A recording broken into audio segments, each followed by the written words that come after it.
ಇತ್ತೀಚೆಗೆ ದಾವಣಗೆರೆಯಲ್ಲಿ ನಡೆದಿರುವಂಥ ಜಿಮ್ ಜಿಹಾದ್ ಘಟನೆ ಕುರಿತು ನಾವು ಜಿಲ್ಲಾಧಿಕಾರಿಗಳಿಗೆ ಮನವಿ ಕೊಡಕ್ಕೆ ಬಂದಿದ್ವಿ ಶ್ರೀರಾಮ್ ಸೇನೆಯಿಂದ. ಬಹಳಷ್ಟು ಜಿಮ್ ಜಿಹಾದ್ಗಳು ನಡೀತಾನೆ ಇದೆ ಕರ್ನಾಟಕದಲ್ಲಿ. ಸರ್ಕಾರ ಇದರ ಬಗ್ಗೆ ಸೂಕ್ತ ಕ್ರಮ ಕೈಗೊಳ್ಳಬೇಕು. ಜಿಮ್ ಟ್ರೈನರು ಮಹಿಳೆಯರಿಗೆ ಬ್ಲ್ಯಾಕ್ ಮೇಲ್ ಮಾಡಿ ಅಶ್ಲೀಲ ವಿಡಿಯೋಗಳೆಲ್ಲ ಮಾಡಿ ಅವ್ರಿಗೆ ಭಾಳ ಟಾರ್ಚರ್ ಮಾಡಿ ಭಾಳ ದಿನಗಳಿಂದ ಇದು ನಡೀತಾ ಇತ್ತು. ಅದಕ್ಕೆ ನಮ್ಮ ಶ್ರೀರಾಮ್ ಸೇನೆ ಸಂಘಟನೆಯವರೆಲ್ಲ ಅಲ್ಲಿ ಟ್ರೈನರ್ನ ಕಾನೂನಿಗೆ ಇಟ್ಕೊಟ್ಟಿದ್ದಾರೆ.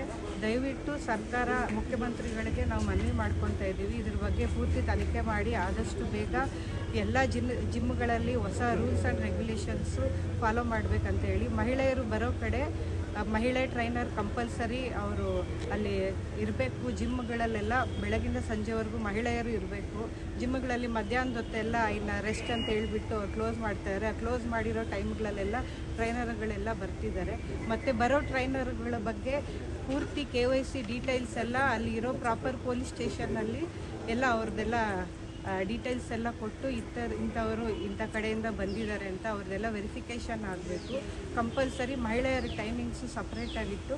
ಅವ್ರಿಗೆ ಮಹಿಳೆಯರ ಕಡೆಯಿಂದನೇ ಟ್ರೈನಿಂಗ್ಸು, ಜೆಂಟ್ಸ್ ಕಡೆಯಿಂದನೇ ಟ್ರೈನಿಂಗು ಎಲ್ಲ ಮಾಡಿ ಈ ಥರ ಎಲ್ಲ ಹೊಸ ರೂಲ್ಸ್ ಆ್ಯಂಡ್ ರೆಗ್ಯುಲೇಷನ್ಸ್ ಎಲ್ಲ ತೊಗೊಂಡು ಬಂದು ಸರ್ಕಾರ ಇದ್ರ ಬಗ್ಗೆ ಸೂಕ್ತ ತನಿಖೆ ತೊಗೋಬೇಕಂತ ಹೇಳ್ತಾರೆ.